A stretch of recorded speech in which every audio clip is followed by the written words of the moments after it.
Good morning, friends. Welcome to the 11th weekly lecture of Samachar Manthan. And like the previous weeks, this week also, we will be starting with the main issues.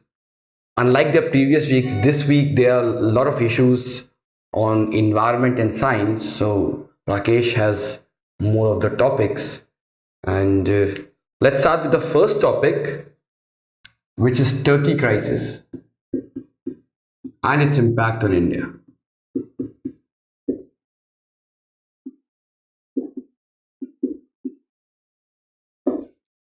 So let us understand the whole background of the crisis first, because you need to understand how it all started. This thing did not started in 1 week or 2 weeks ago. It started many years ago. So after the 2008 economic crisis, the Great Recession, US and Western countries started the policy of quantitative easing. Quantitative easing, in simple words, meant that they were pushing or they were printing new dollar notes. The idea was to keep interest rate low.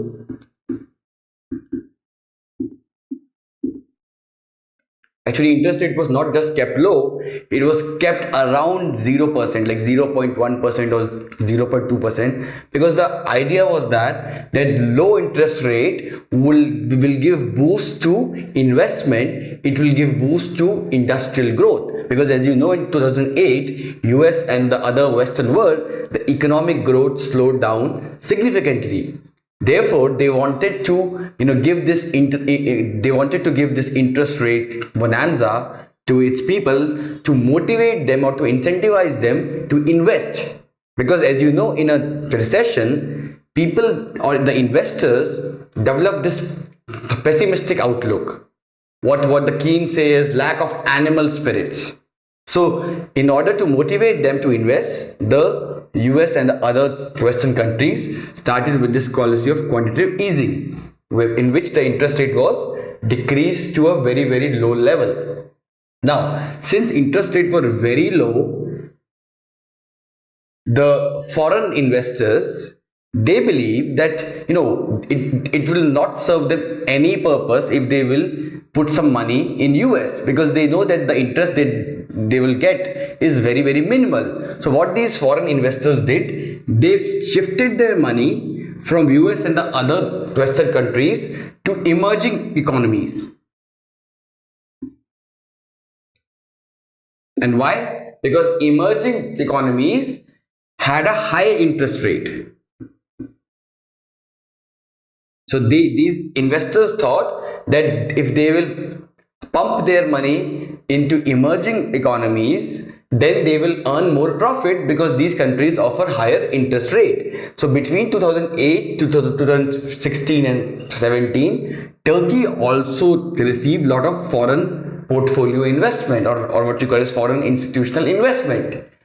And Turkey, during these 6-7 years, because of this loan, because of this credit fuel, it used that money into infrastructure. It used that money into boosting its economy, in paying salary and everything. So the economic growth in Turkey was very high in last 7-8 years, and the reason behind that high growth rate was credit fueled boom, which means that the growth rate was sustainable, because the credit was increasing and increasing, the fiscal deficit was getting worse. Turkey was also facing the problem of high current account deficit, and everything was okay till high current account deficit was matched by a significant inflow of capital account inflows. So this current account deficit was managed by a surplus in the capital accounts. And why did we have the surplus in the capital accounts? It was because of inflow of foreign institutional investment and foreign portfolio investment. But problem started from last year, when US announced this thing that now we are done with this quantitative easing, now our economy has revived to a decent level. Now the interest rate in US, they will increase. So with this message, because see, as you know that US treasury bills are the most safest asset in the world. They are the most safest asset. They pay very low interest, but they are considered as 100% safe. Whereas emerging economies share and everything, they are not considered 100% safe. So when US said that now we will also, we will also raise our interest rate, all that money which was pumped in these emerging economies, they started to go back to US. So that is the reason why the rupee has also been falling from last 1 year. It was 63, 64, 62. Now it is it has breached 70. So because of this, the money which entered these emerging economies, they started going back to US. And now that I have already mentioned that Turkey was already running a high current account deficit, it was very much dependent on this foreign portfolio investment. Now that it started reversing back, it led to decrease, or it led to depreciation of lira. So depreciation of lira is not a 2 week or 3 week or 4 week old affair. It has been going on continuously from last 1 year.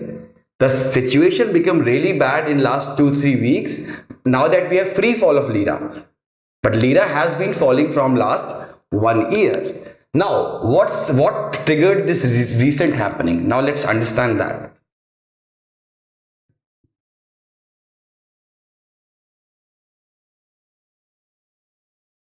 So what happened was that there is a guy called as Andrew Brunson.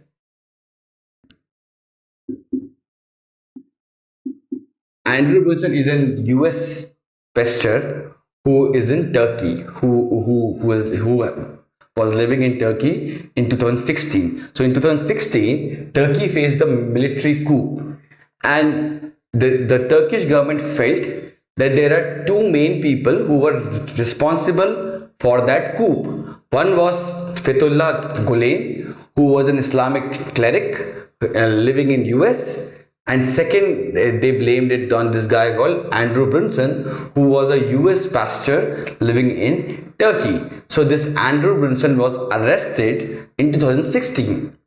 Now US has been demanding that Andrew Brunson is innocent and he should be released. The Turkey is saying, yes, we will release them, but you will have to send us Fethullah Gulen back, because Gulen is in US.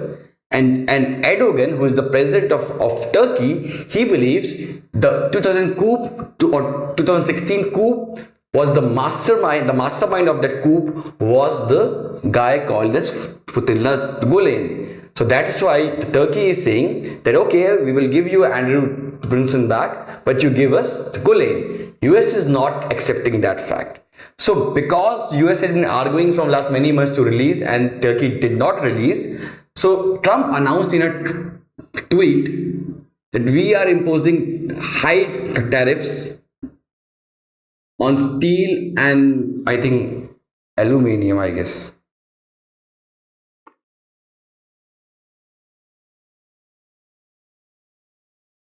Yes, automobile and steel, automobile and alcohol. So Trump announced in his tweet that Turkey will, we are imposing tariffs on goods being imported and exported from Turkey. Now, this would cost Turkey something around a loss of $1 billion, which is not really big for a big economy like Turkey, but it's all about sentiments. It's about sentiments. Now, already as you know that after the quantitative easing program ended last year, investors became kind of skeptic of the Turkish economy. Now that after this Trump thing, the investors thought that there will be more such tariffs that will be imposed in future, and Turkey and the Turkish economy would gonna be doomed in next few months or years. So more and more investors started taking their money out of Turkey, and that led to free fall of lira.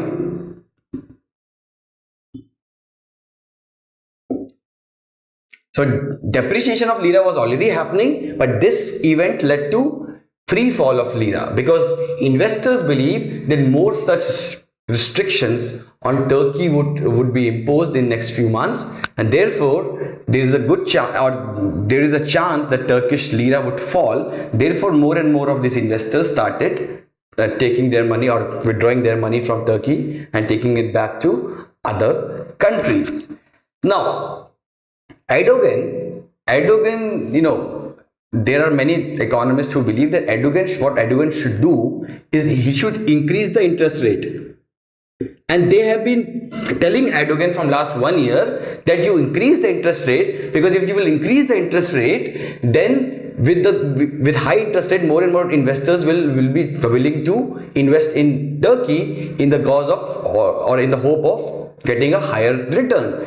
But Erdogan is saying that no, low interest rate will boost investment, low interest rate will boost industry, because Erdogan is more of a center-right free market champion, and he believes that low interest, and he is very, very pro-industrial, pro-business houses. Therefore, he believes that if interest rate will be high, these industrial houses will get hurt.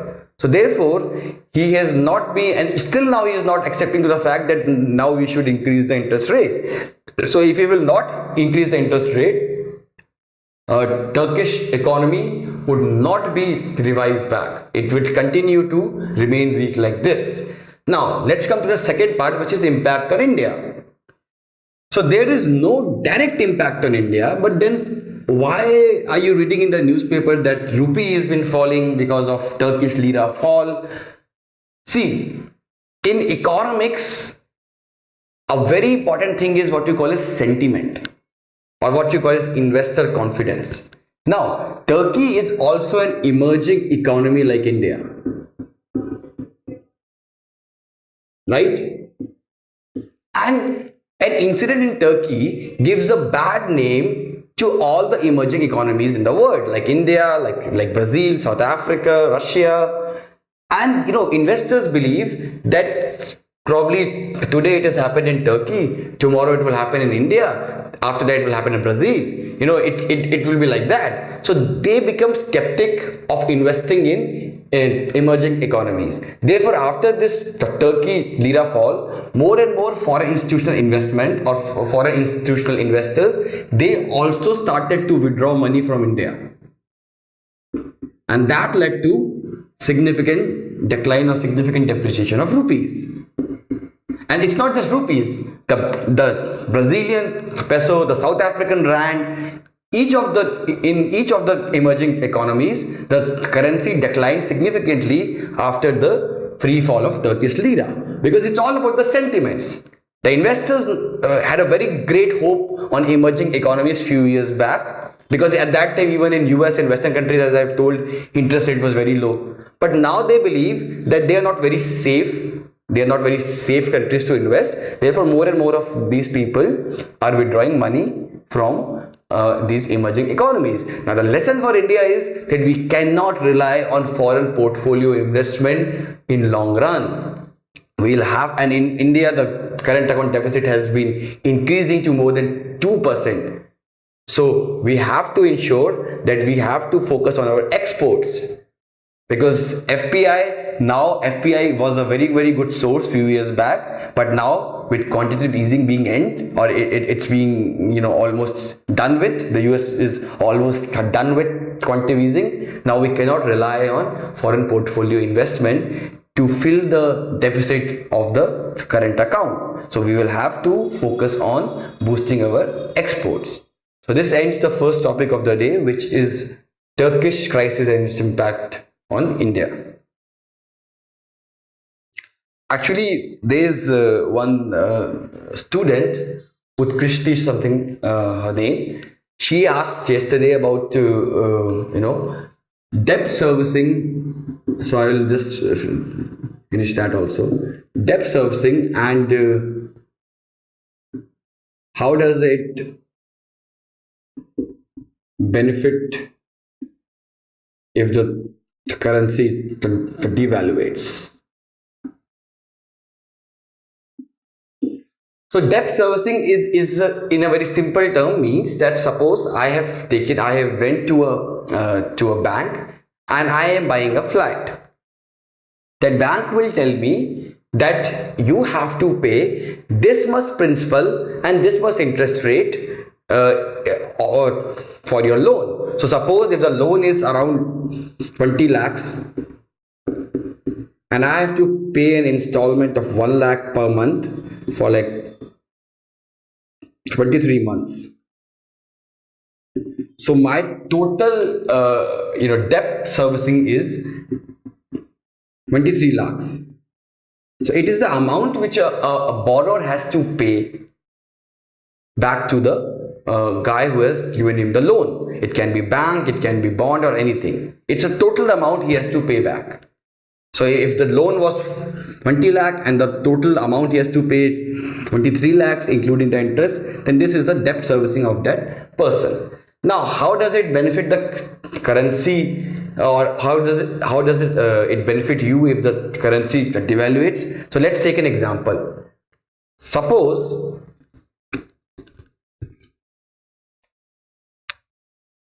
I have taken loan of $1,000 and I have taken this loan. I'm an Indian and I have taken this loan from US. Now suppose the value of US was 65 when I took the loan. After 1 year, the US dollar has devaluated and now the value of $1 to rupee is 60. Which means that it will make my position better off, because earlier I had to pay 65,000 rupees back in terms of my currency. If I think now I have to pay just 60,000 rupees back. So because of devaluation of the currency from which I borrowed the money, it will mean that I will now have to pay lesser money after that currency has been devaluated. Right? This is how you benefit from it. Let's move to the next topic, which is All India Rural Financial Inclusion Survey.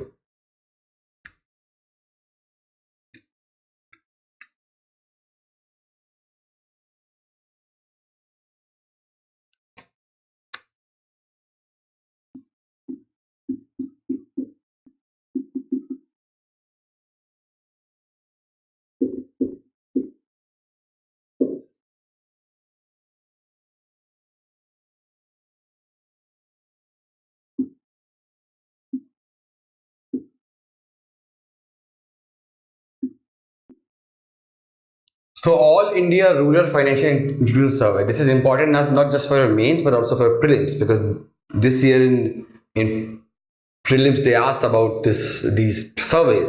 So it's important that you remember at least the key stats of these surveys, and you can also quote the stats of these survey in your answers with respect to agriculture. So it's important for both your mains and your prelims preparation.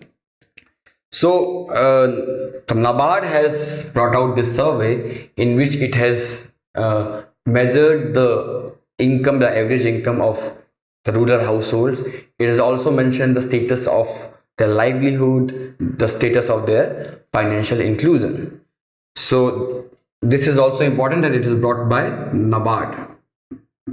Now what does the survey say, or what are the findings of the survey? So the survey calculates the income of rural households in year 2015 to 16.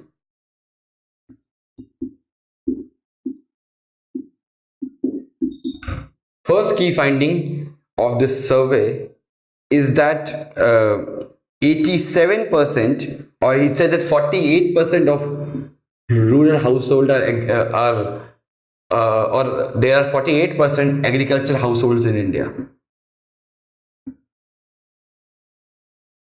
and 87% are small and marginal farmers.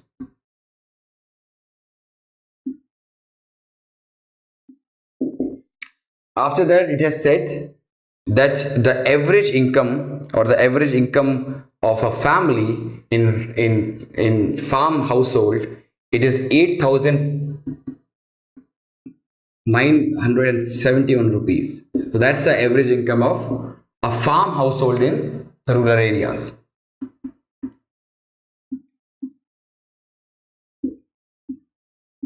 And this number has increased significantly because the in 2002 this figure was 2115. So in 2002 it was 2015. Now it's like 4 times more. So there is a nominal growth of around 12% and real growth of around 3.7%. The survey also estimated that the average income of non-farm household in the rural areas, or non-agricultural household in rural areas, is rupees 7,259.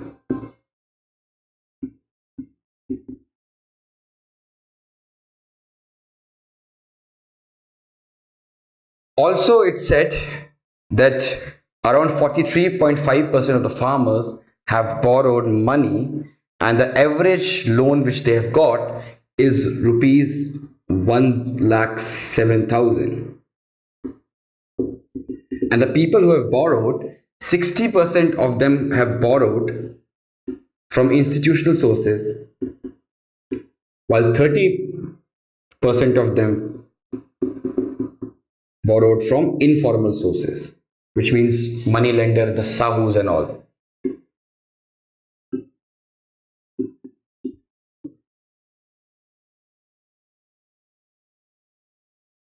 It also found that 88% of all the rural households have bank account of at least one person.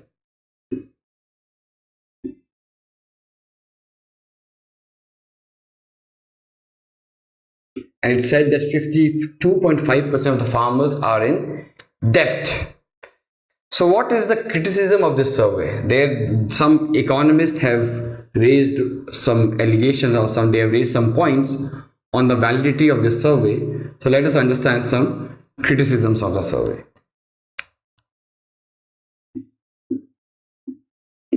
First criticism of the survey is that it is done in a drought year, and generally in a drought year the average income of a household is less.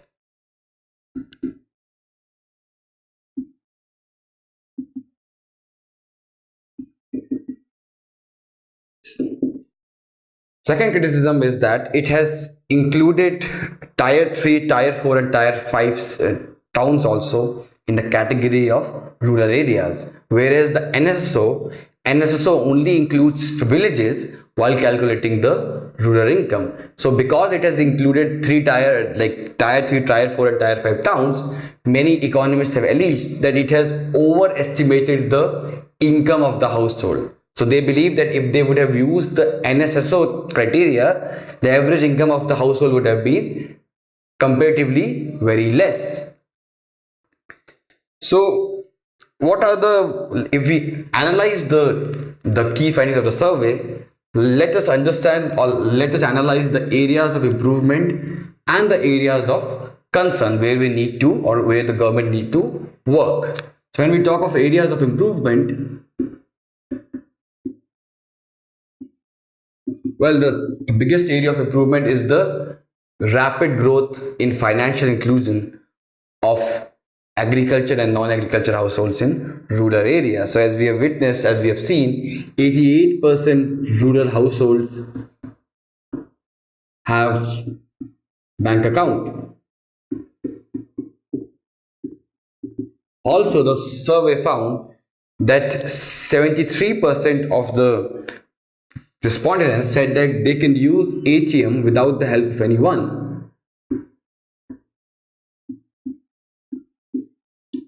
And around 53% people do internet banking.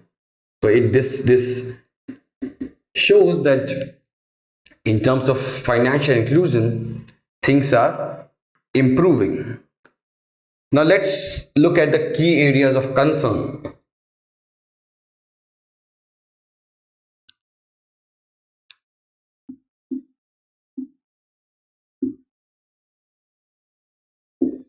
First key area of concern is that farmers are becoming laborers.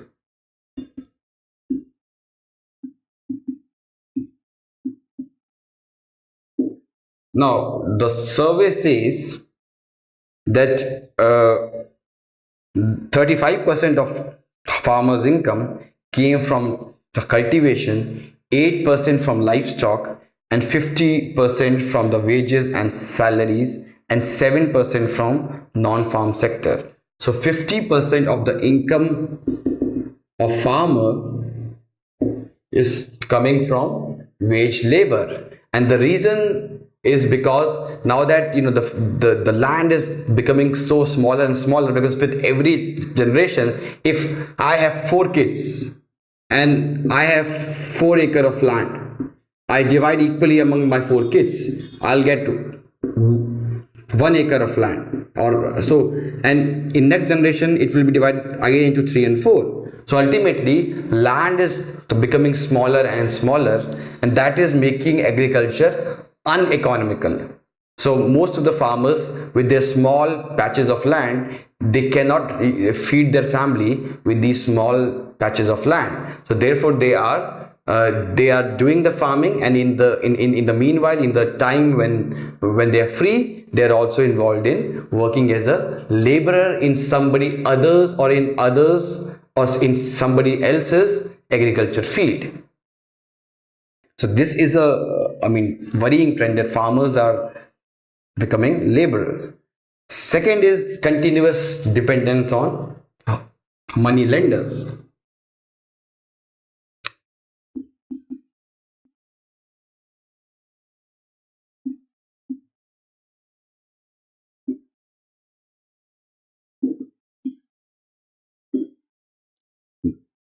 So this is again, this number of 30% have been stagnant from last 2-3 decades, even though government has, launched number of credit policies for the farmer. So still 30% of them go to money lender to get their loan. And the reason behind that is because the formal loan, getting a formal loan is so complicated. You have to present collateral, you have to give everything, your INT proof and everything, and it's a time taking process.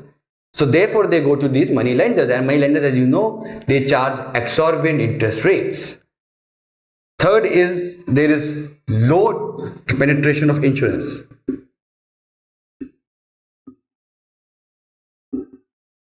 So only 6% of farmers are using any kind of crop insurance. So what is the way forward of this? See, the government has formed Ashok Dalwai Committee, and Ashok Dalwai Committee recommended some reforms in the area of land, market, and other things in order to double the farmer's income. So the indicators or the stats from this survey could be used as an input for the government to frame its policies in that regard. So government can use the indicators of this survey in order to change their policy, and in order to achieve their goal of doubling the farmer's income by 2022. Let's move to the third issue, which is Home Ministry to relax terms in agreement signed on repatriation of Bru people to Mizoram.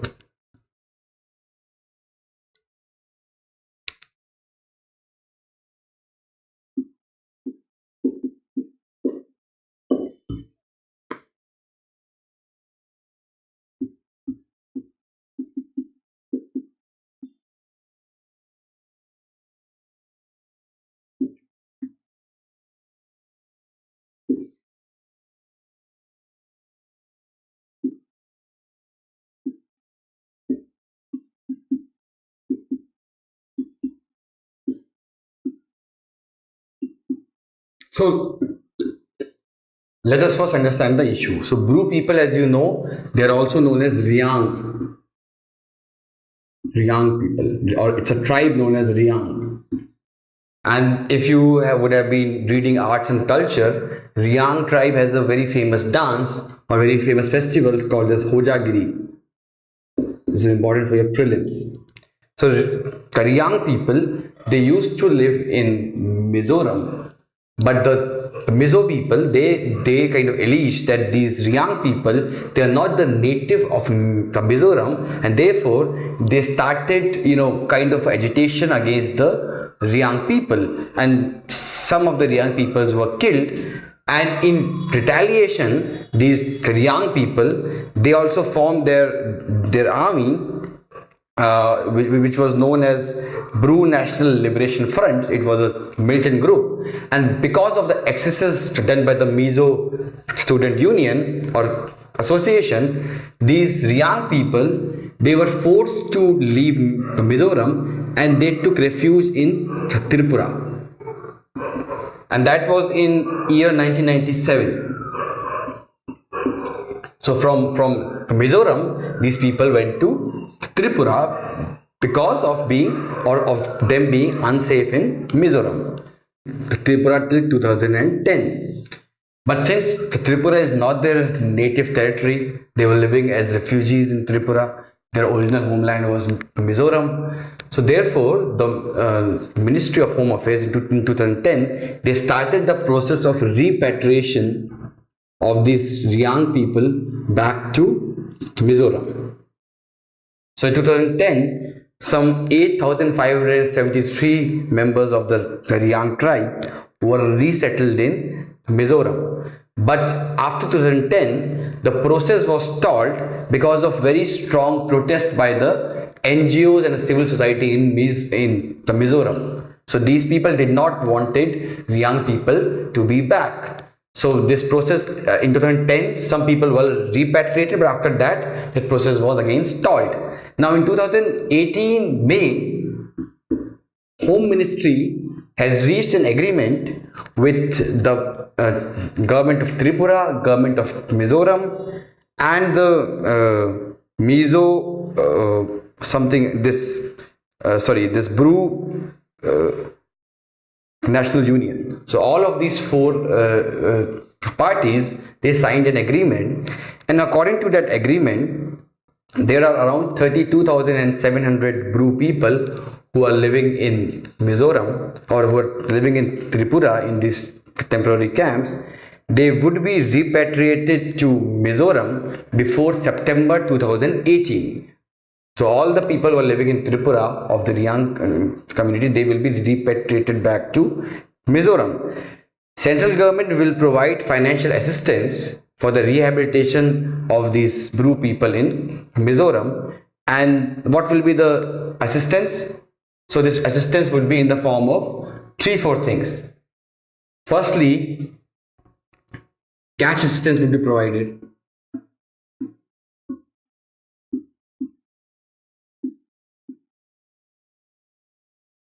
And this cash assistance would be of 4 lakh rupees. So every family who will resettle back to Mizoram, government will provide them 4 lakh rupees in the name of the head of the family, but they can only withdraw 4 lakh rupees after 3 years. So 3 years they have to stay in Mizoram, only then that 4 lakh rupees would be withdrawn. Other than that, there will be a house assistance of 1.5 lakh rupees, which will be released in 3 installments. Also, every family would be provided 5,000 rupees per month, and also they will be given free ration for the first 2 years.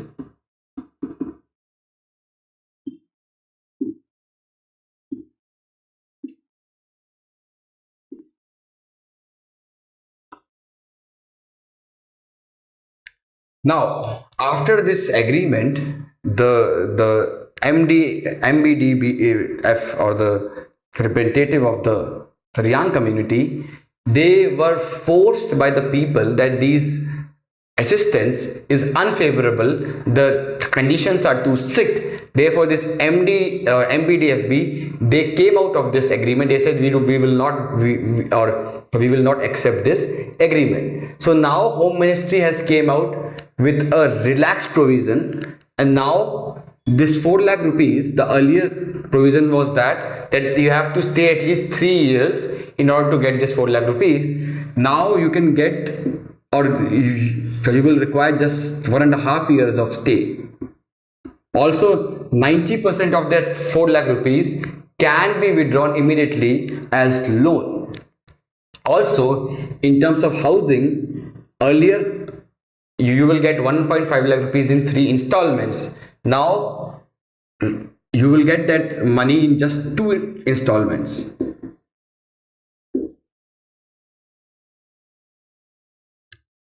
So all these are the key features of the relaxed provision. Let's move to the fourth issue of the week, which is how India should close the financial gender gap. This is an op-ed.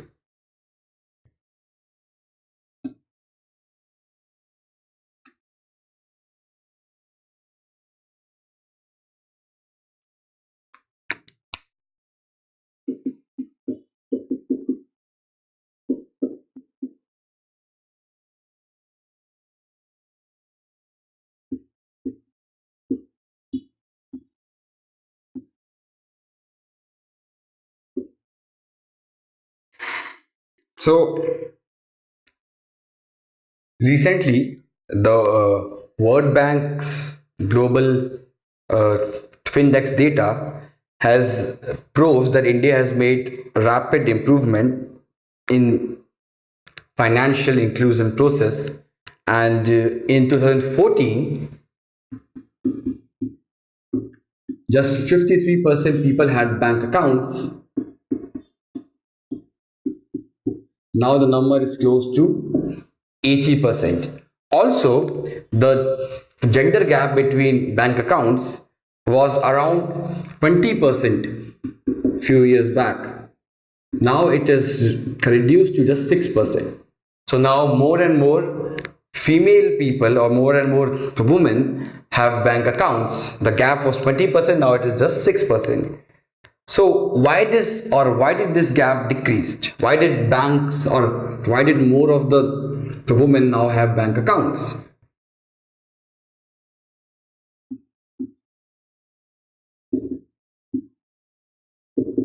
First reason is thanks to Jan Dhan Yojana.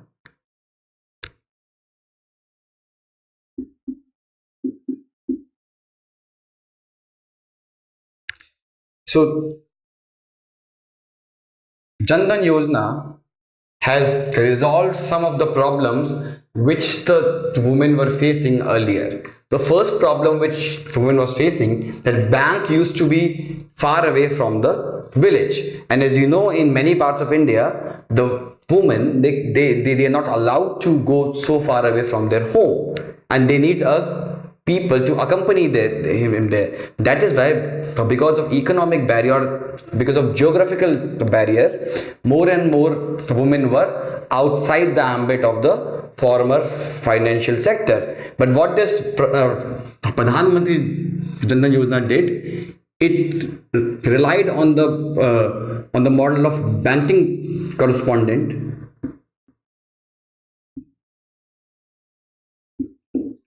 It also organized camps in villages, and in these villages, the bank used to come to the villages and say anybody who wants to open their account, they can come and their accounts will be open. So in the earlier process, it used to be the people or the women who used to go to the bank.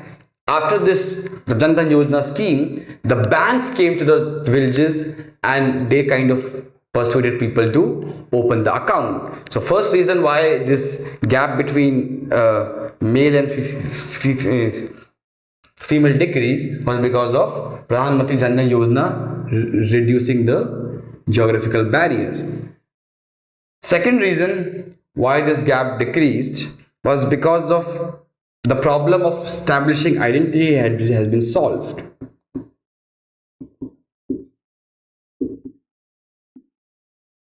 So in the earlier process, generally it was women who did not had any ID proof, and you need ID proof to open a bank account. So because of lack of ID proof, more and more women were outside the ambit of formal financial sector. But now after Aadhaar, now that almost all the women have Aadhaar, now it is very easy for the women to open the bank account. And the third reason why this gap decreased is because of directed the benefit or directed the benefits for women.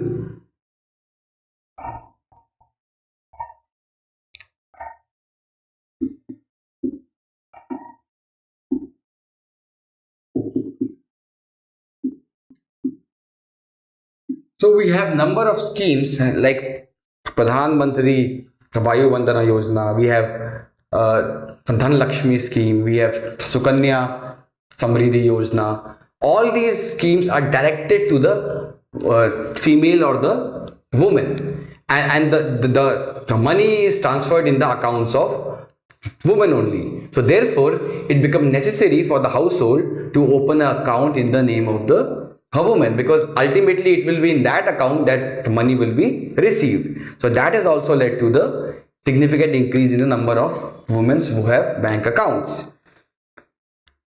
So while this is a silver lining, or this is a shining spoon, that we have reduced the gap in terms of bank account number. So now more and more women also have bank account, but there is still some problem.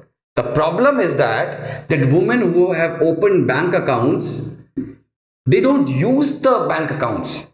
So most of the accounts which are zero balance accounts, most of them are run by the women. And according to some reports, it has been saying that majority of the women who have bank accounts, they don't use that account. So it's just a stat, it's just a number. Even though we have reduced the gap, but we are still not motivated the women to use those accounts. And also in terms of insurance and loan, the number of the women is very less. So very less number of women have access to insurance, or they have access to credit. So this gap needs to be increased, or this gap needs to be reduced. We have reduced the gap between account number, but we have to reduce this gap. And in this op-ed, they have advised, or they have suggested 3 ways through which this gap could be reduced. So let's understand those 3 ways.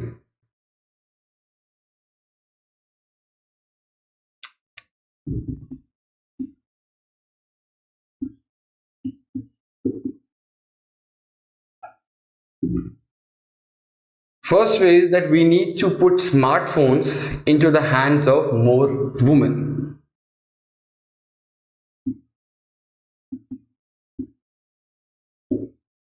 So according to data, around 73% of the men have smartphones, but less than 50% of the females have smartphones. The reason being, in a patriarchal society like India's, smartphones, it is being considered that if the women will get access to smartphones, it will pollute them, it will it will have a bad influence on them. Therefore it is not considered as a financial empowerment tool. But with smartphone, if you have smartphone, it can be used for increasing the financial income, because all this jam model, the Jan Dhan, Aadhaar and mobile, it is rely on smartphones.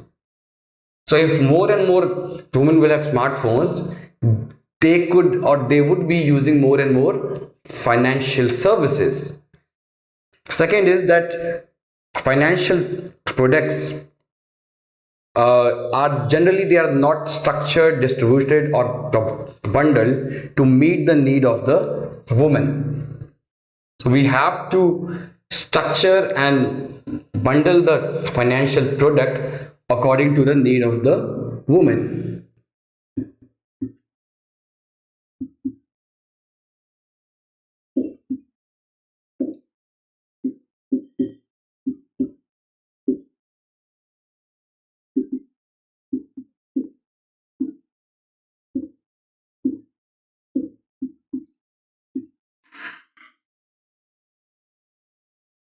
So, as you know that, financial responsibilities, they differ between men and women, and generally the women are tasked with backstopping and stretching the family budget.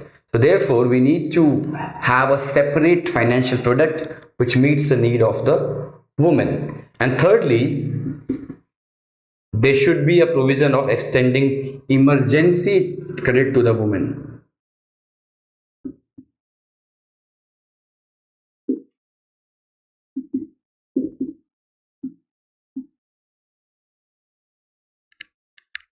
Which means that in the card, or if a woman has a bank account, she should also be given with micro credit facility.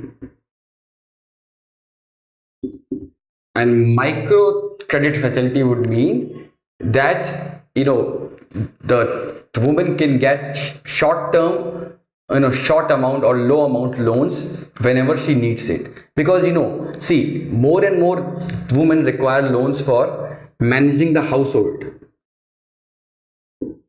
and therefore the requirement of loan is also not very high. 5,000, 6,000, 10,000, that is the amount of loan which the woman requires. So if you will extend this micro credit facility to this woman, it will make the life of the woman more simpler, and also it will motivate them to use their bank accounts.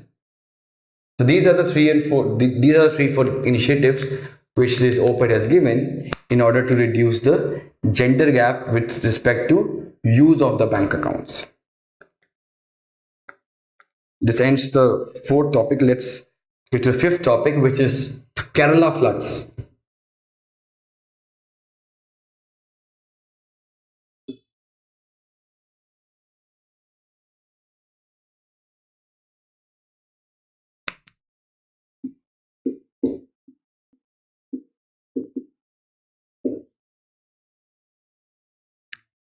So recently, more than 300 people have died, and there have been estimates of around 20,000 crores of damage.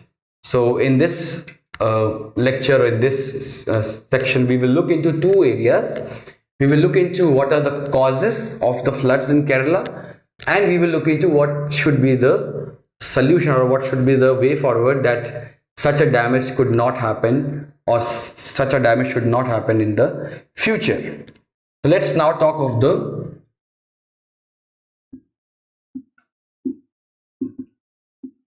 causes of the floods.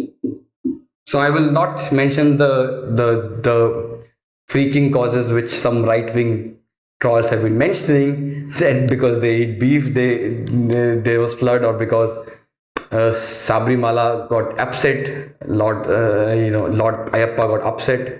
So all these things I will not mention. I will only stuck to the scientific and the rational views which have mentioned why there is floods in Kerala. So first reason is heavy rainfall. So in Kerala, this is the highest rainfall they have received in last 87 years. So in last 87 years, this is the highest rainfall they have received. And this is again, this is one of the reason why, because of heavy rainfall, the rivers in Kerala, they were flowing at a very high level. Also, it has led to a lot of fall of debris and everything. So heavy rainfall is the main cause why we had these floods. Second reason why we had these floods, or why we had this destruction, is because of mismanagement of dam.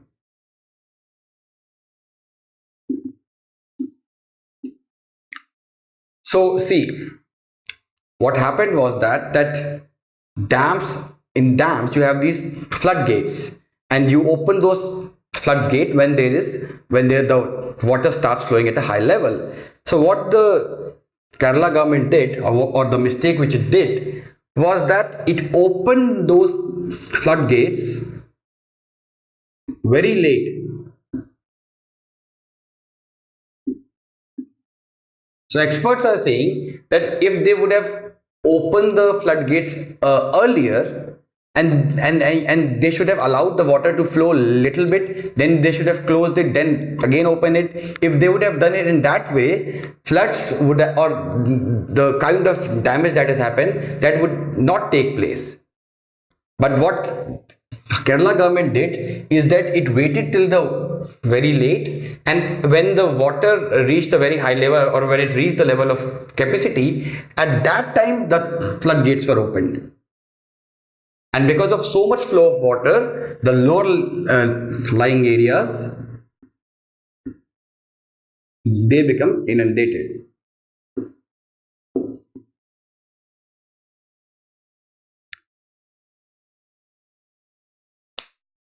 Third reason why we had this flood is because of deforestation.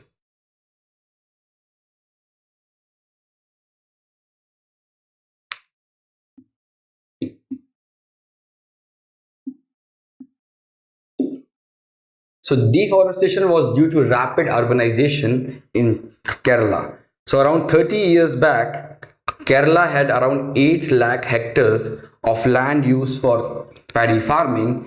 Now there is just 1.5 lakh hectares which are remaining. So more and more forests have been cut, and thanks to the needs of tourism, urbanization, in those forests, now we are having these resorts, we are having these buildings, we are having these industries. So this has, trees play a very important role, because trees reduce the soil erosion process. And when there is no trees, the soil becomes loose. And when it becomes loose, whenever there will be rain, that soil will flow into the rivers. And when it will flow to the rivers, the rivers will get flooded, or their level will get increased. And when their level will get increased, it will create floods. So deforestation, or the significant deforestation, has also played a very important role in these floods.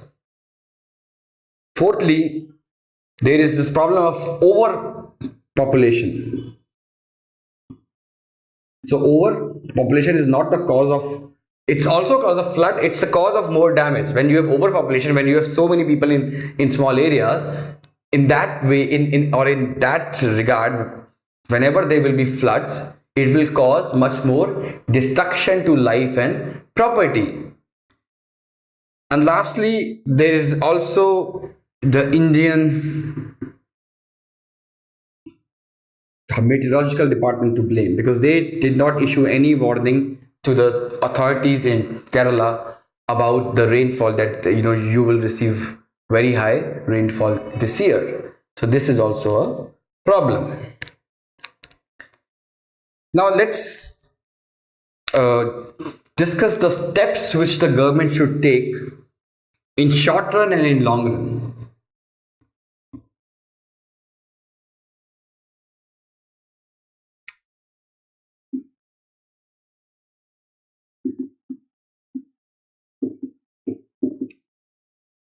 So in short run, the government should take a number of steps. They should, the first focus of the government should be on launching a program to relocate people away from the hazard zones along the river where there is the maximum destruction. So first short term step that the government should take is to rescue people.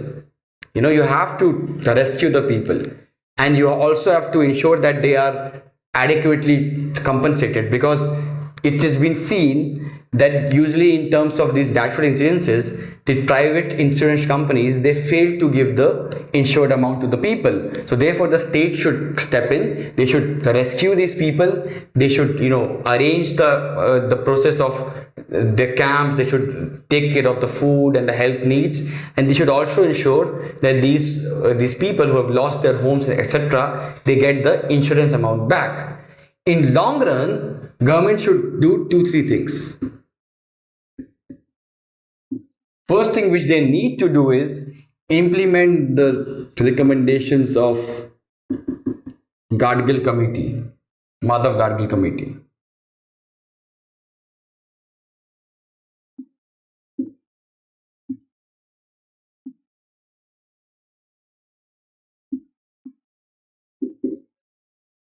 So this Madhav Gadgil committee, it submitted its report in 2011, and it said it gives number of progressive recommendations, but unfortunately none of the Western Ghat states recommended any of or implemented any of the recommendations of the Madhav Gadgil committee.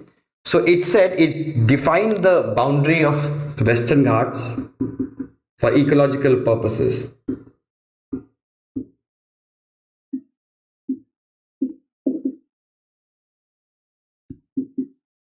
It also divided the Western Ghats into 3 categories: eco-sensitive 1, 2, and 3. So it recommended that in eco-sensitive zones 1 and 2, they are the zones where you have maximum biodiversity. So in these zones, it said that no new mining licenses should be issued. There should be no new dams in the eco-sensitive zone 1. There should be no new thermal plant or the wind plants in eco-sensitive 1. There should be no new polluting industry in eco-sensitive 1 and 2 areas. There should be strict regulation of tourism. There should be no new railway line or major road in eco-sensitive 1 and 2 areas. So that was the main recommendation of the Gadgil committee. But states believe that if they will implement the recommendation, that will cause them an economic loss, and therefore they did not implement any of these recommendations, and that is why they are suffering. So first step the government should do is the government should strictly ban illegal mining. They should ban the resorts in eco-sensitive 1 and 2 areas. They should ban building of new roads in these areas. All these things they need to, and they need to stop deforestation. They need to they need to plant a lot of plants and saplings in order to, because as I've told that these play a very important role in preventing the soil erosion. Second long-term step which the government should take is that they should prepare for the future. So this warning, this flood this year means that we can expect a similar kind of rainfall or probably floods next year also, or probably after 2-3 years. So we need to learn from these floods. We need to ensure that every district in Kerala have a disaster recovery center and a trained manpower.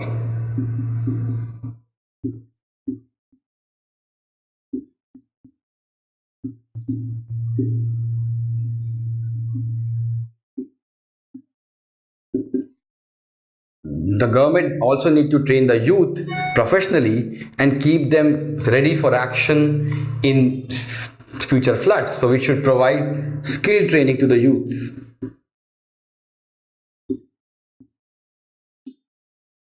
The government should also work on early warning system. All these things should be done in order to ensure that in future, if we have this kind of rainfall, that destruction caused is less. And thirdly, the government in Kerala should pump the extra water to Tamil Nadu.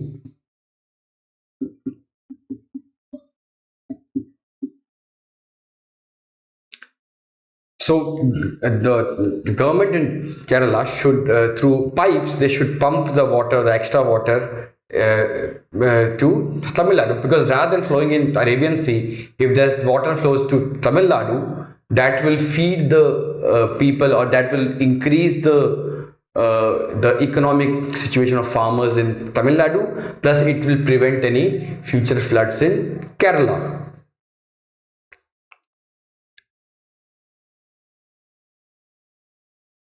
So let's move to the next main issue, which is TK Vishwanathan panel. It's a short topic.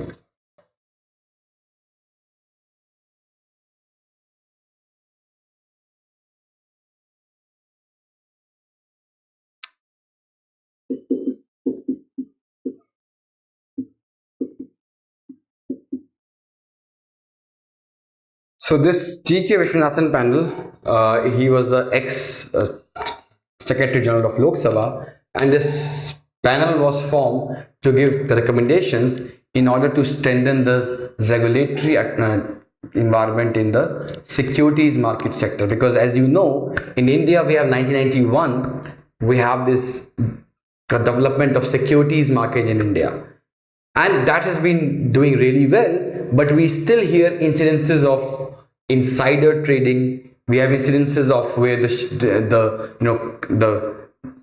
balance sheet of the companies is played with in order to increase the price of the shares. All these illegal and immoral practices are still being continued, and SEBI has very limited power to ensure that these practices are not taken place. So therefore, this panel suggests that SEBI's hand should be made more powerful. It should be made a more powerful body. So what are the key recommendations?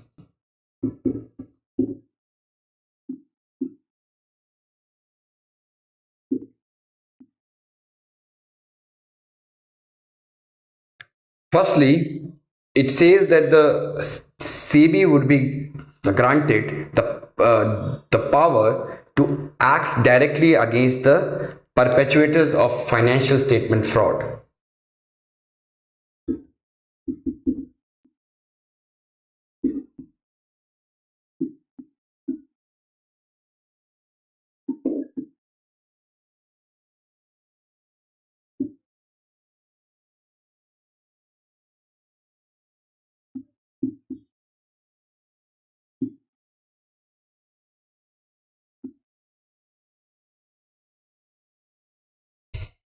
So they should act directly against the see, right now SEBI cannot direct or it cannot act directly. It has to take the permission of Ministry of Corporate Affairs. But now this would mean that SEBI would not just act against the people, or against the owners of listed companies, but also against the auditors or against the accountant who advise the CEO of those companies to use this illegal or immoral practice. So अभी तक क्या था, that only the companies who were involved in this, insider trading and all, only they used to be punished. But the people who have actually given them the advice, they were outside the ambit of the law. So now after this, or it has recommended that SEBI should have power to directly act against the people who have also advised the owners of the company to act in certain way. Also, the panel has suggested that SEBI should be given power to grant immunity to the whistleblowers who help uncover the illegal activities. So till now, it is the central government which grants immunity to the whistleblower. It has recommended that SEBI should grant immunity to the whistleblower.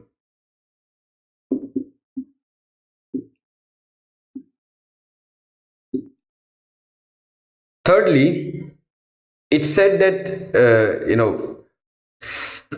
SEBI should also be given the power to tap the phone calls.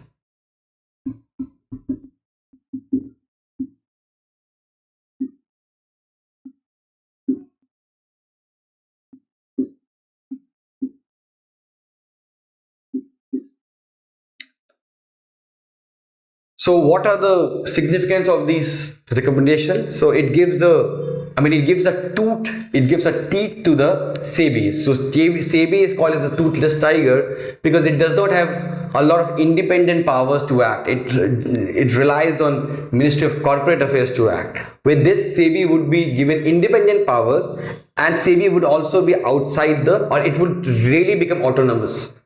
And the regulator should be autonomous, in order to perform without fear and favor. It has to be autonomous from the ministry. So if these powers would be given to SEBI, then SEBI would, in actual term, it will act as a watchdog of the government, or a watchdog of the security sector. Let's move to the next op-ed, which is, can regional trade agreement boost India's exports? So I will quickly finish it because I have already explained these things, I think quite a lot of time in last few lectures. So I will just briefly tell you what this op-ed says.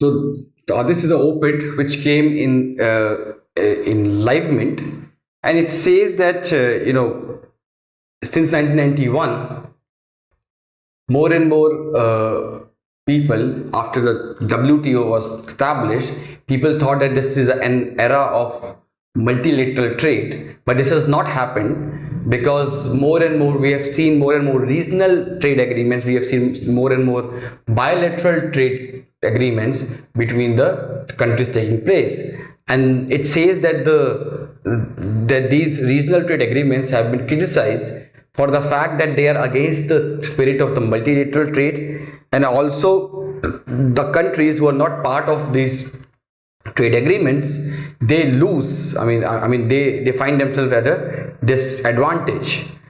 So the article says that the solution to this problem is to build more trade blocks. The regional trade agreement is a small block which has like 4 or 5 members. Trade blocks have like 15 or 20 members. So we have 3 trade blocks which countries are negotiating: TPP, TTIP, and RCEP.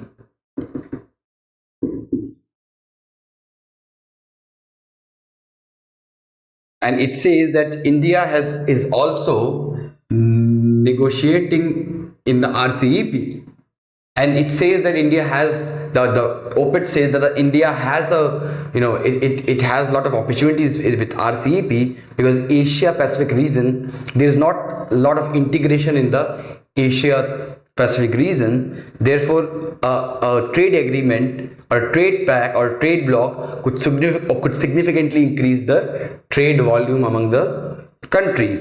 But it says that India has still, it has maintained an ambivalent stand against about the RCEP. So we have our concerns. So the reason or the concerns that we have with RCEP are: firstly, in most of the countries that are member of RCEP, we had trade deficits. So when we signed free trade agreement with those countries, our import increased, but our exports did not increase. So India believes that after signing RCEP with the same lot of countries, it will further give boost to imports, and our industries will not face the competition from these countries, and they will lose. So this is the kind of apprehension that Indian government has. So therefore, this article has suggested that India should, before signing a trade agreement or the regional trade agreement or free trade agreement, India should ensure that we have, the terms of the trade agreement are like that it benefits us also. So we should also ensure that along with goods Services sector should also be open, because India's comparative advantage lie in the services sector, and we should also ensure that the terms of the agreement or the countries with which we are signing FTA, what kind of complementary economy do we have, whether the country is also producing the same kind of goods that we are producing, and ultimately if we will sign the free trade agreement, their goods will displace our local goods. We have to see all these things before we sign the FTA. That is what this op-ed says. Let's move to the next topic, which is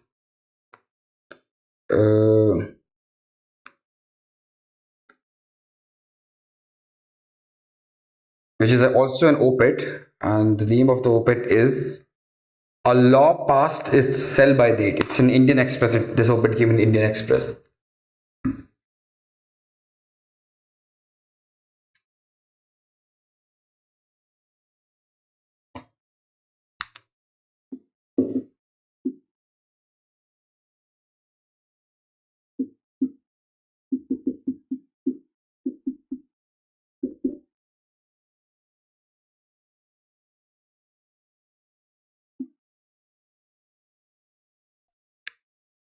So let's talk of this op-ed deals with the medical medical termination of pregnancy act 1971.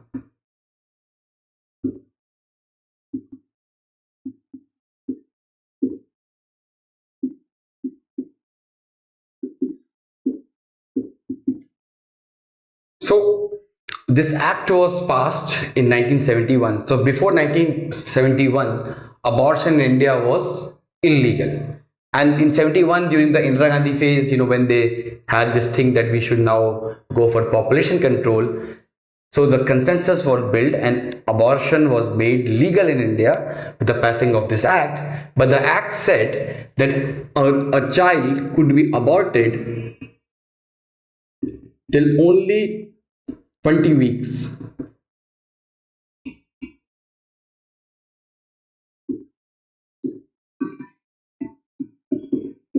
So only till the first 20 weeks a child could be aborted. If a child age is more than, or if a fetus age is more than 20 weeks, then you can only abort it on the court's permission. So there are cases where where somebody is raped and she gets to know after 20 weeks. There are some of the congenital diseases, some of the deformities which came into the notice of the doctor after the 20 weeks, or there is a threat on the life of mother. In all these 3-4 cases, a person should appeal in the court, and then court will direct that whether that child could be aborted or not. Now this is a very, very time taking and tedious process. As you know that the judiciary in India is very slow. You have to appeal to the court will take and everything, and by that time if your condition becomes worse, so all these things can happen. Now what has this led to? This has led to more and more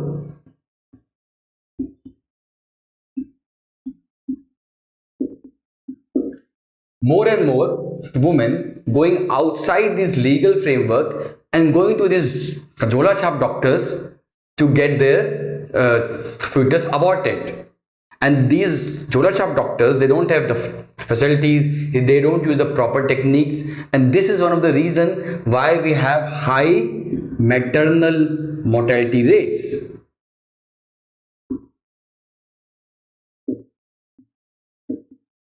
According to the stats released by Sample Registration System, around 8% of maternal deaths in India is because of unsafe abortion. And why we have this unsafe abortion? Because in legal framework it's not allowed if the fetus is more than 20 weeks, so they have to go to these underground shady clinics. Now, therefore, the government has brought amendment to this bill, and that amendment increases this to around 28 weeks,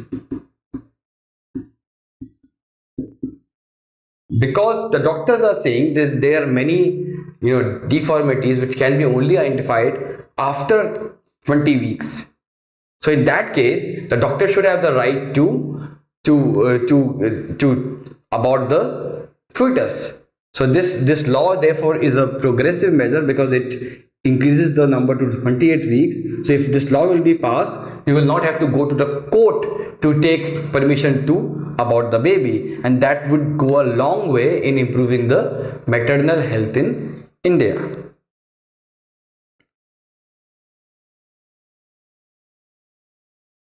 Let's move to the next main issue, which is also an op-ed. The name of the op-ed is "No Child Left Behind."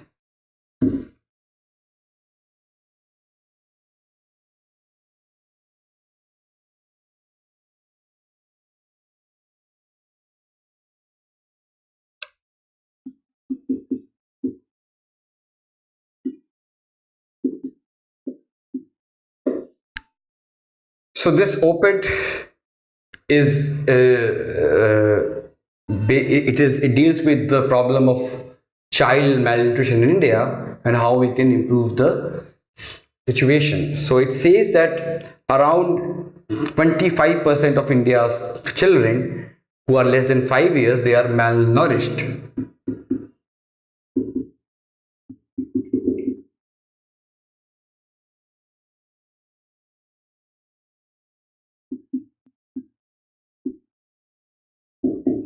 Also, around 21% of India's children are wasted, which means that they have low weight for their height.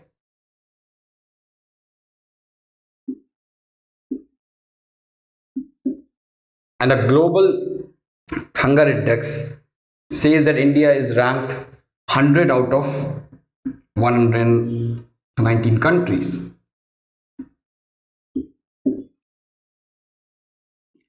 So, what are the proposed measures or what the government is doing in order to improve the situation? So, I have discussed, I think, last week about this program, what is known as Poshan Abhiyan. So this Abhiyan focuses on 100 most vulnerable districts in India, and the target of this program is to reduce the stunting, undernutrition and low weight birth by 2% each year, and to reduce anemia by 3% each year. It talks of converging all the ongoing schemes related to malnutrition in India. So the article, the op-ed says that this is a good step, but along with this, certain other steps should be taken by the government in order to improve the or in order to improve this situation. So it says that along with nutrition, government should take care of 2-3 other things: health, sanitation, water. All these things are very necessary. Vaccination, because ultimately they are responsible for the child being underweight or malnourished, right? So therefore they say that the process should be holistic process. So it said that 3 approaches could be implemented by the government.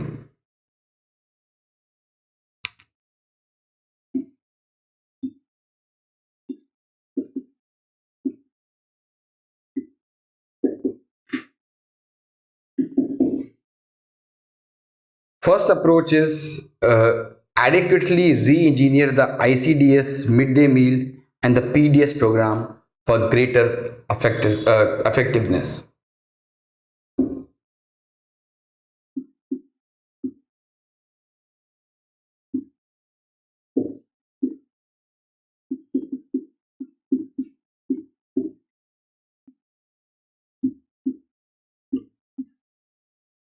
So this op-ed says that right now the program is centralized, we should involve more, or we should implement this program in the PPP mode. We should take care of the, or to, we should take the help of the private sector.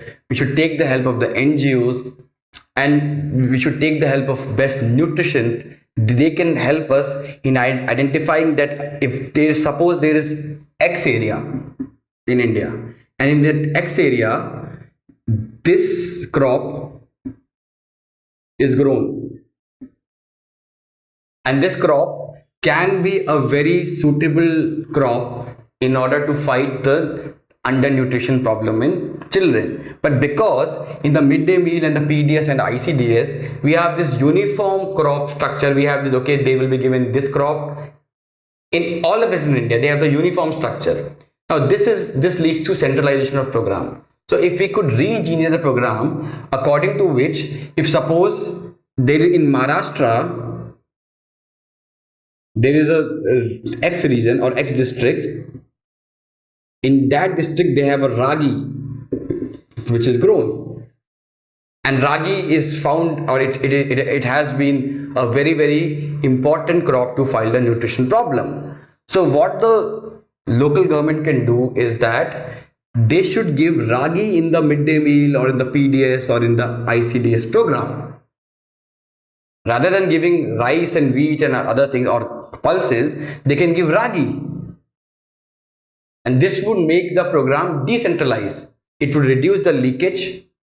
It will reduce the need of storing in the Anganwadi centers, because you need to, the kind of grain you get from the central places, you need to store somewhere. And most of these grains are stored in Anganwadi centers. And these Anganwadi centers, they don't have the proper safe, they don't have the space, plus they don't have the proper hygienic way to store the grains, and therefore half of the grains get wasted. So therefore, rather than this, we can have a proper decentralized structure. Second thing which we can implement is that we should do more of food fortification. This I have, I think, discussed in detail in the previous lectures. So food fortification would mean that the deficiency of micronutrients that many children in India have, that can be solved. So we can use like edible oil, wheat, rice, dairy products, salt, or can be fortified. And thirdly, we need a multiple campaign which is designed to inform, communicate and educate on nutrition specific and nutrition sensitive behaviors. So third thing we can do is what we call as IEC. Increase awareness among the people about what is safe food, about what is, what are the safe hygienic practices. We can talk about of the diet diversity, which diets are needed. We should not just be dependent on only one thing. Our diet should be diversified. We should encourage the breastfeeding behavior among the mothers. We can talk about the benefits of hand washing, about safe drinking water, about sanitation. All these things a campaign could be launched, because as the OPIT says that just focusing on food will not solve the problem. The problem, this is a multifaceted problem, and therefore it requires multifaceted solutions. Let's move to the last main topic of the day, which is investment in P notes. It's a 9-year low.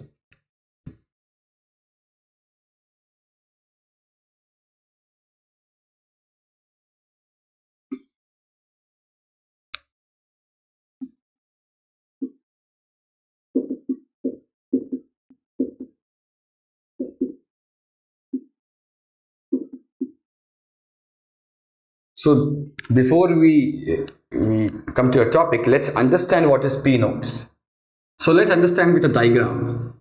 Suppose this is India. There is a person in Mauritius.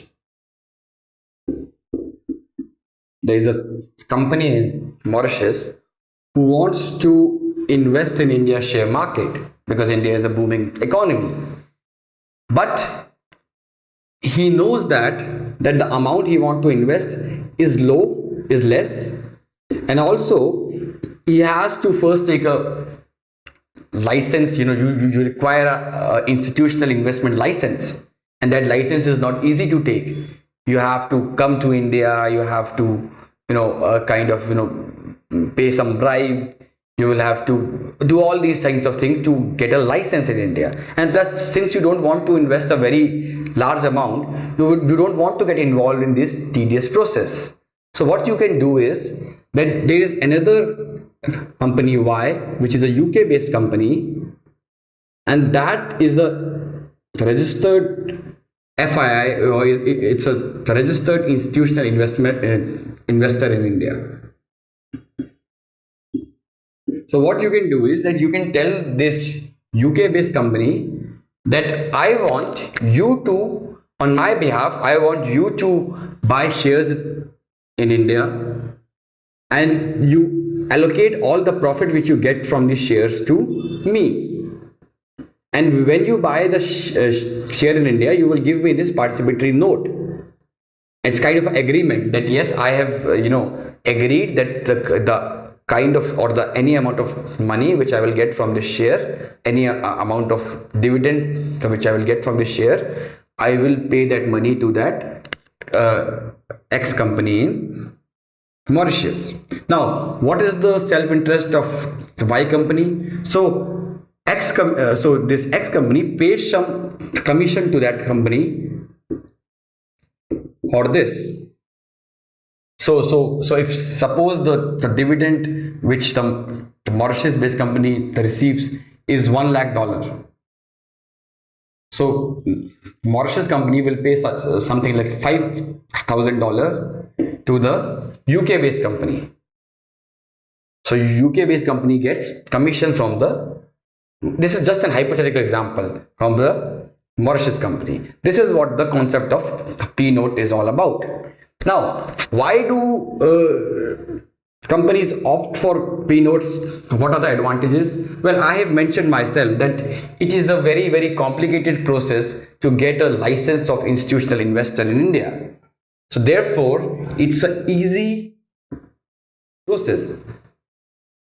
Second reason is anonymity,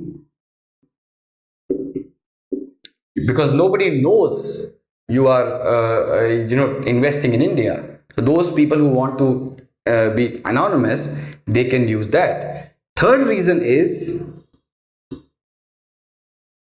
money laundering.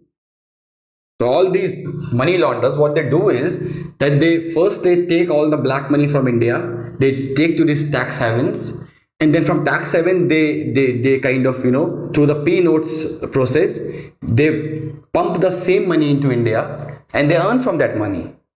So for the money launderers, P notes is a very, very exciting and very, very attractive option.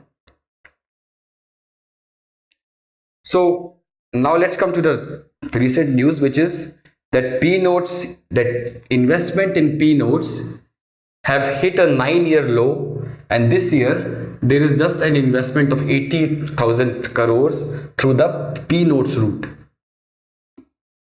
Now, why there is so much decline? So the investment through P notes or P notes route have been declining over the last few years. So it's not something which has happened this year itself. It has been declining from last 3-4 years, and there have been a number of reasons behind that. First reason is 2016 guidelines. So over the years, SEBI have increased its control over the P notes, because lots of reports have identified that P notes have now become a route for all these criminals and money launderers to pump back their money in India. Therefore, SEBI is trying to regulate the P notes route. So in 2016, SEBI came out with guidelines which said that now these know your client norms and anti-money laundering norms, they are also applicable to the participatory note subscribers also. So KYC and anti-money laundering norms are now also applicable to the P-note subscribers. In 2017, SEBI banned the issue of participatory notes for equity derivatives.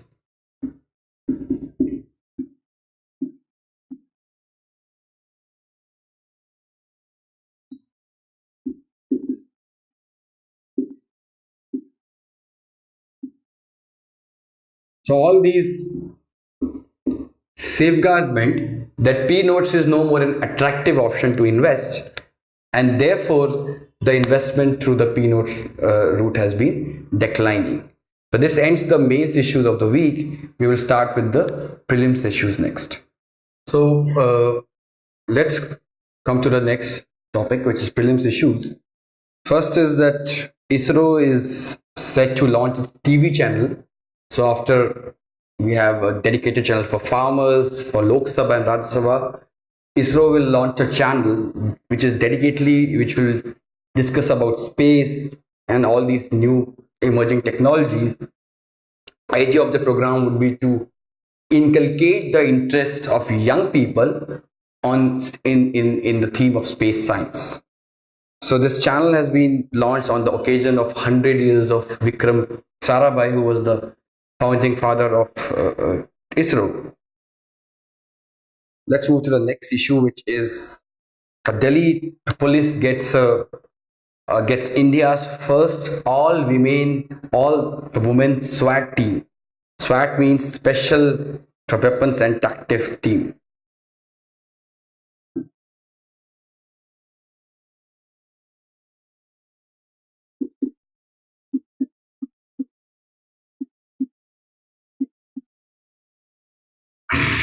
And this team will have 36, and this team actually took the control of security on 15th August this year. And the good part is that all the 36 members of this team are from northeastern states, and they have been trained in NSG Manesar, and they are equipped, they are kind of like proper commandos. So it's a good step on the way of women empowerment. Next news is that government announces 50% reservation for women in RPF Jawan recruitment. So from next year, when there will be recruitment process for RPF Jawans, 50% of them would be, or 50% of the seats would be reserved for the women. And what is an RPF? RPF is Railway Protection Force.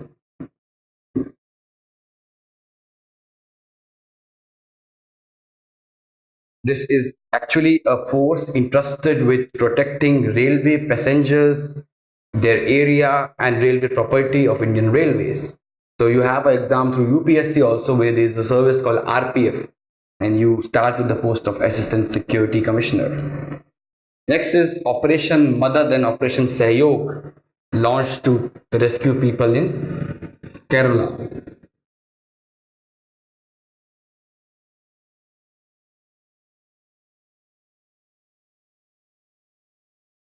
Operation Madad is launched by Indian Navy, and in this, naval helicopters are deployed for providing the relief material, for rescuing the people who are there, who are affected by the floods. Also, Indian Army has, so this is launched by Navy, and Indian Army has launched Operation Sahyog.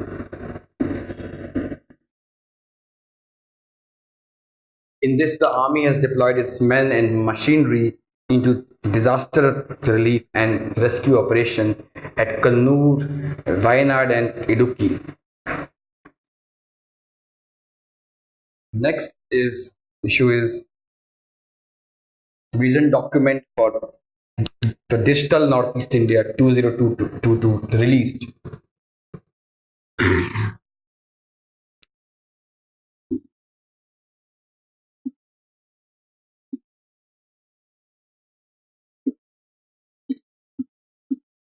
So the Union IT Minister has released this vision document for a digital Northeast which means that the government, the central government, will focus on increasing BPO centers and seats in Northeast.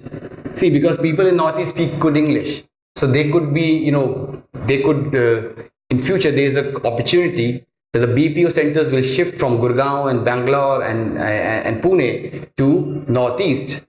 So there will be increase in the BPO centers and the seats in those BPOs. Also, the government is planning that every village in Northeast will have a broadband connection.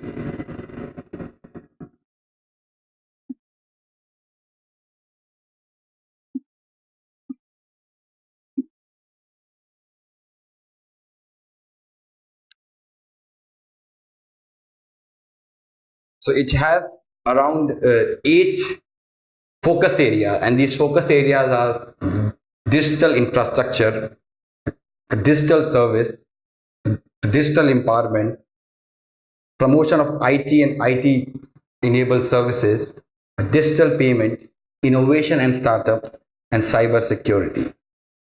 Let's move to the next topic, which is ease of living index India.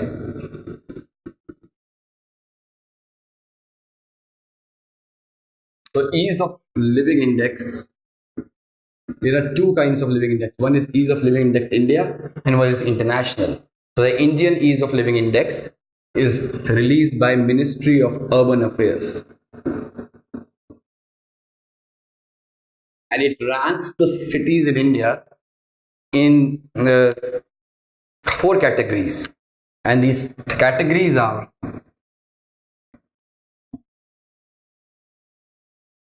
institutional and governance,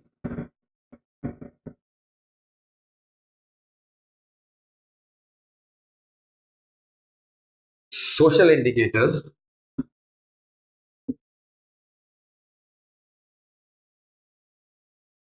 economic indicators,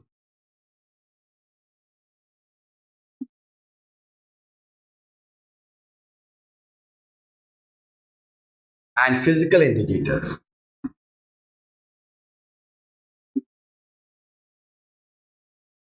Based on these four categories, cities in India are judged. So this year's survey says that Pune is the most livable city in India. After Pune, it is Navi Mumbai, and after that, it's Mumbai.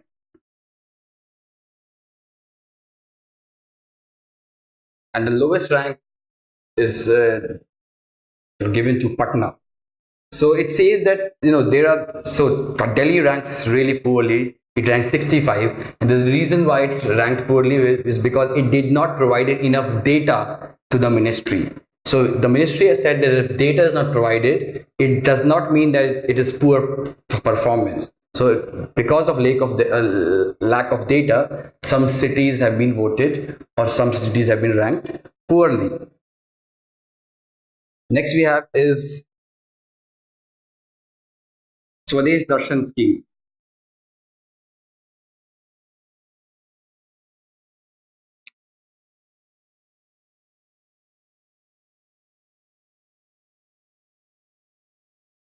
So this scheme has been in news because first project under the scheme has been inaugurated recently, and that is the development of Northeast Circuit.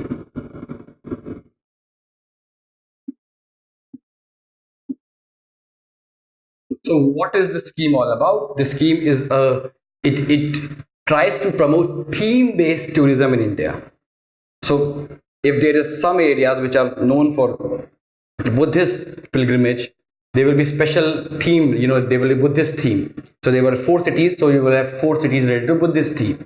Then you have Jain theme, so there are around 13 themes in India. The Buddhist theme, the Northeast India theme, the coastal circuit, the Himalayan circuit, the Krishna circuit, wildlife circuit, tribal circuit, spiritual circuit, Ramayana circuit, heritage circuit. So these are 13 theme-based circuits that have been identified, and it's 100% central sector scheme. So it's not, so states don't have to pay anything.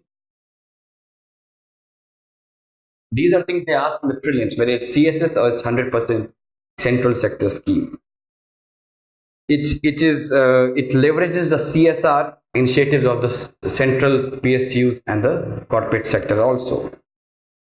So idea of the scheme is same, to improve the infrastructure, improve the facilities in all these uh, tourist circuits. So right now, I mean, the project which has been inaugurated, it covers two sites, and the sites are Kangla Fort and Khongjom.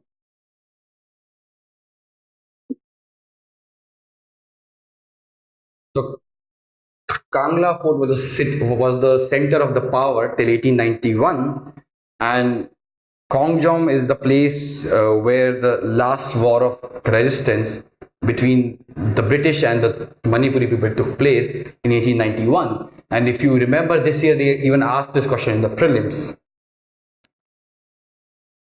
Next is verdict of Mahadai Water Disputes Tribunal comes.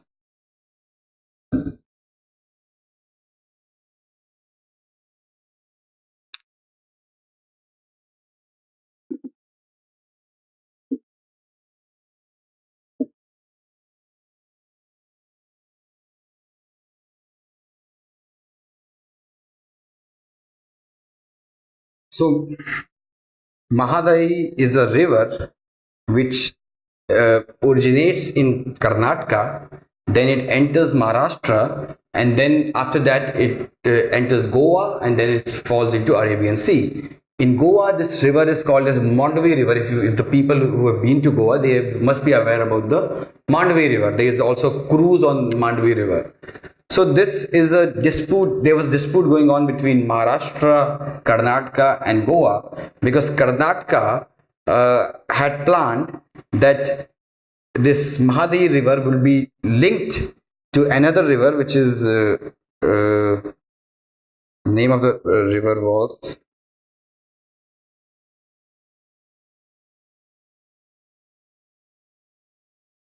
yes, Malaprabha River. So it's a tributary of Krishna. So the idea of Karnataka government was to link the Mahaprabha River or Malaprabha River with the Mahaday River. And this decision, the government of Goa and Maharashtra, they kind of opposed. They said that this would mean that less water would come to our states, and Goa said that we are dependent on Mandvi River for our fresh water availability. So Goa and Maharashtra appealed it in the tribunal. So tribunal recently it gave its verdict. It said that uh, out of all the water, 13.4 TMC of water would be given to Karnataka, 24 TMC would be given to Goa, and 1.33 TMC would be given to the Maharashtra. And it said that out of 13.4 TMC, 5.4 TMC would be used for consumptive purpose, and 8.2% for 8.2 TMC for power generation purpose. Let's move to the next question, next issue, which is global livability index. So we have India centric livability index, and then we have global livability index.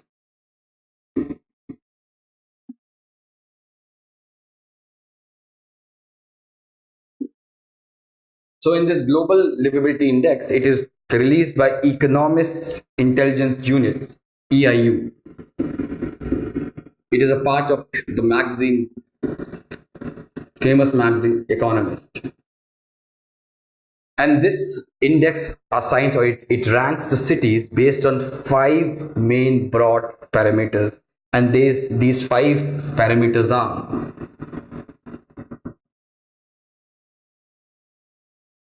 first is stability, healthcare, education, environment, and infrastructure. Based on these five criteria, cities are ranked. And like previous year, Indian cities are ranked very poorly in these rankings. So Delhi is ranked 112 and Mumbai is ranked 170. So this is surprising because in the domestic ease of living index, Mumbai was rated much ahead of Delhi. So Delhi has outperformed Mumbai on education, health, and infrastructure parameter, while and the only parameter in which Mumbai fares better than Delhi is on stability. And this is because in Delhi you have so much crime. So stability is linked to crime and law and order thing. And as you know that Delhi is the rape capital of India, so on that front it ranked poorly than Mumbai. Next we have is there is a new central sector scheme for promoting pharmacovigilance of Ayush drugs.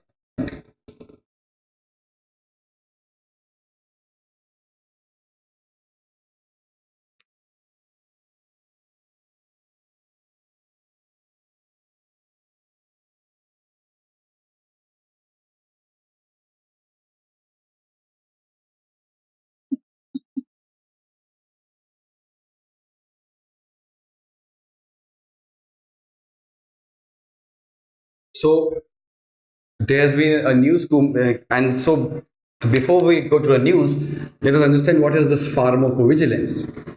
So pharmacovigilance is the pharmacological science relating to the collection, detection, assessment, monitoring, and prevention of adverse effects with pharmaceutical products.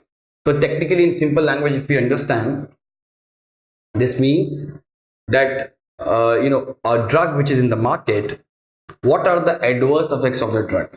The first step is to acknowledge that it has some adverse effects.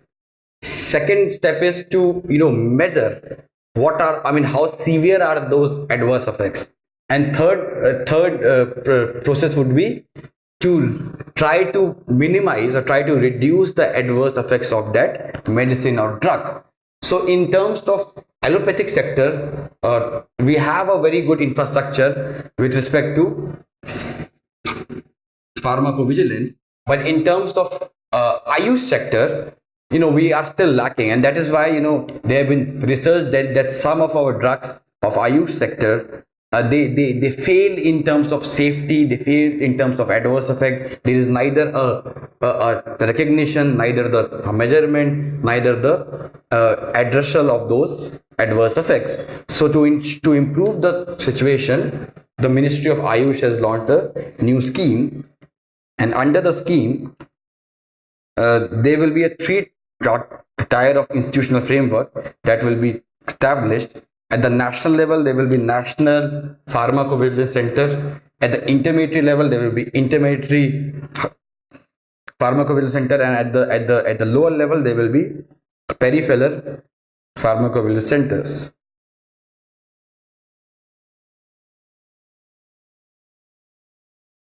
Next is Niti Aayog launches pitch to move.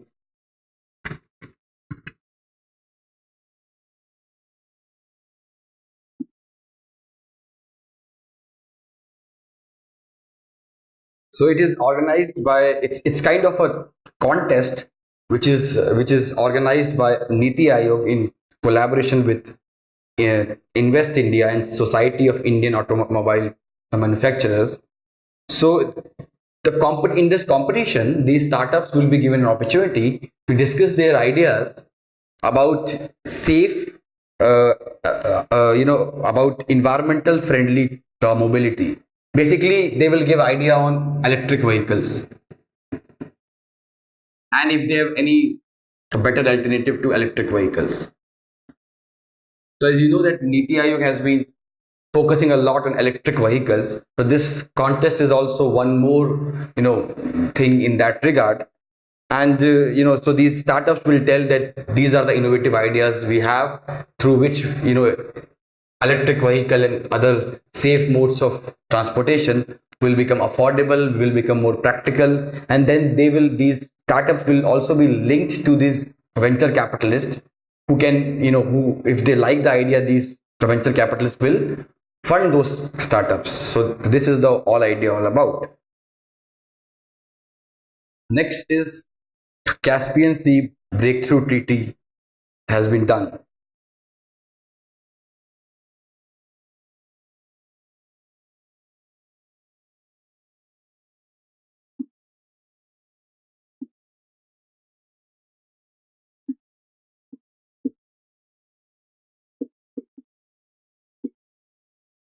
So let's see. So this is, let's draw the map.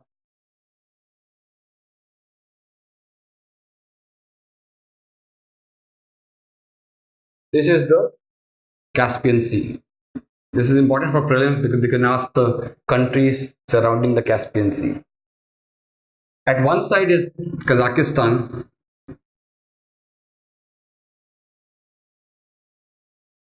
Near is Here is Turkmenistan. South it is Iran. One side it is Azerbaijan, and in the north, east or northwest it is Russia.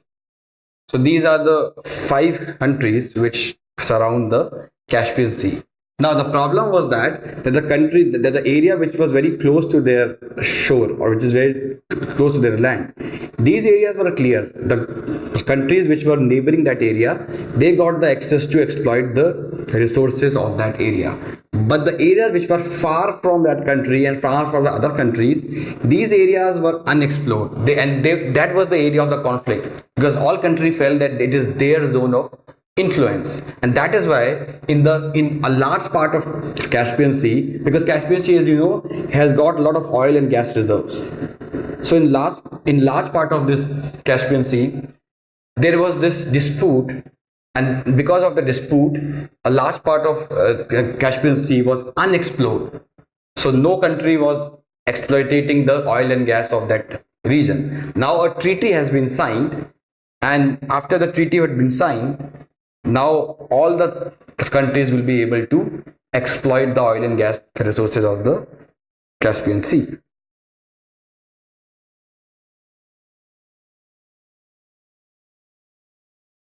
Next is NPCI launches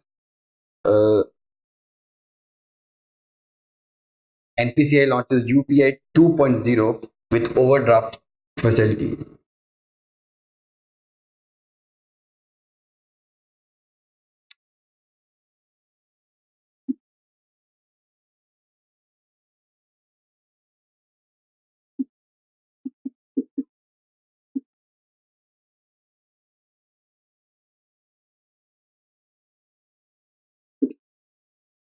So UPI 2.0 would have all the features of UPI 1, and it will also have overdraft facility. What do we mean by overdraft? Overdraft is when your account is zero, when your account becomes zero, but still you get permission from the banks to withdraw more money from your account. So that more money that you withdraw is technically a kind of a loan which is given by a bank to you, and you have to pay interest for that.